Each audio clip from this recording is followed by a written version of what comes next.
text can be found. 23rd chapter of Joshua, 3rd through the 5th verses.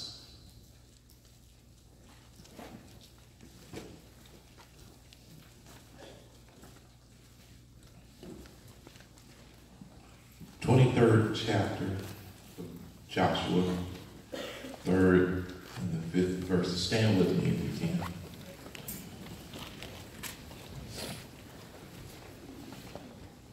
And it says, "And ye have seen all that the Lord your God hath done unto all these nations because of you. For the Lord your God is he that hath fought for you. Yes. Behold, I have divided unto you by lot these nations that remain, to be an inheritance for your tribes from Jordan, with all the nations that I have cut off, even unto the great sea westward. And the Lord your God, he shall expel them from before you, and drive them from out of your sight. And ye shall possess their land, as the Lord your God hath promised unto you." Amen. May God bless the reading, hearing, and doing of his word. And we're going to use this as a subject this morning of fresh faith. All right. All right. Fresh faith. Fresh faith.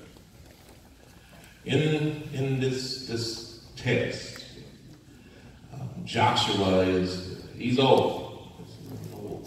No, he's old. He's up in age. And he is basically giving his farewell address, if you will. You got to remember Joshua. Joshua was the man of great faith.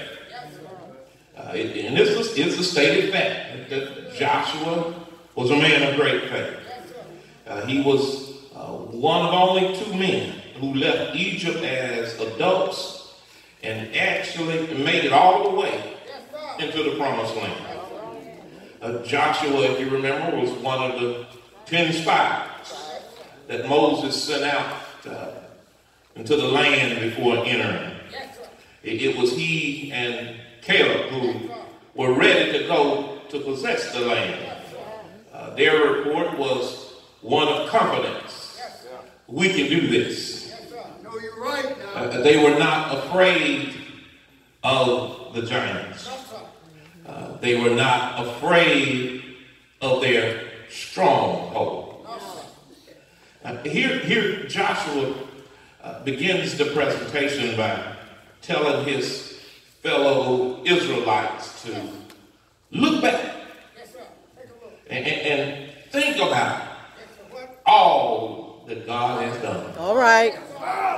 Amen. Amen. I think it would be good for us to recall now all that God has done for us just in the last 12 months. All right.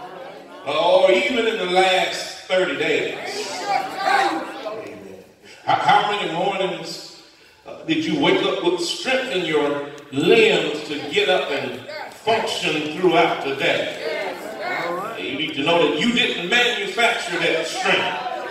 You didn't buy it. You didn't borrow it. But it was a gift from God. He didn't have to, but I'm glad about it. Can I get a witness? When did you last thank God for your mental alertness or your functional memory? Come on. Yes. Amen. How many of you have ever experienced a frustrating moment of not being able to remember? Come on. Yes. It's on the tip of your tongue. You can see it in your mind, but the words just don't come to you. Come on. And when you have total recall of events and of people, you ought to say thank you. Because they're going to come a day. All right. And tell them thank you. How many of you said thanks to being able to just hold a job? All right. Sometimes the job has absolutely nothing to do with your education or your experience. He's worthy, I tell you.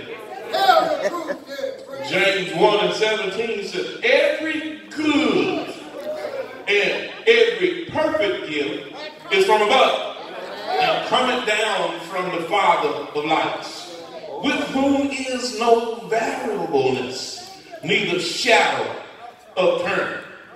Shadow of turning. It's not going to turn, not going to look like it's going to turn.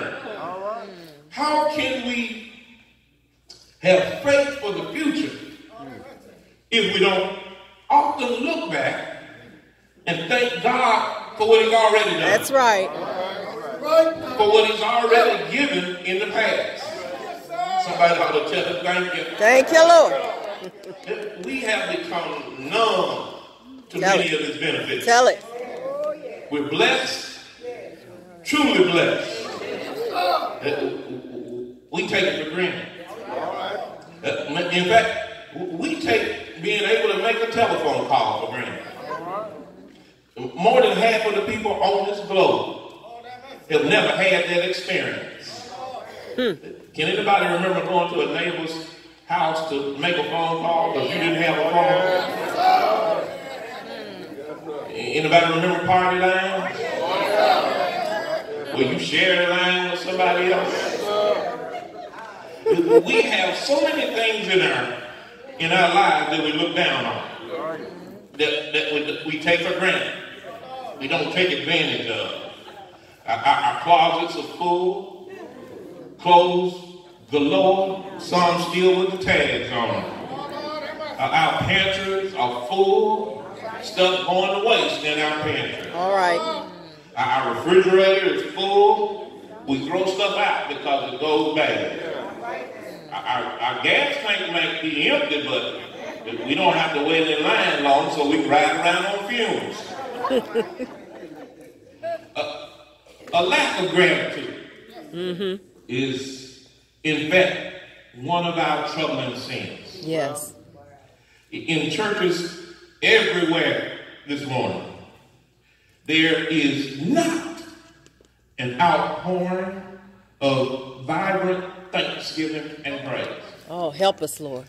We are too occupied with our problems or our strongholds.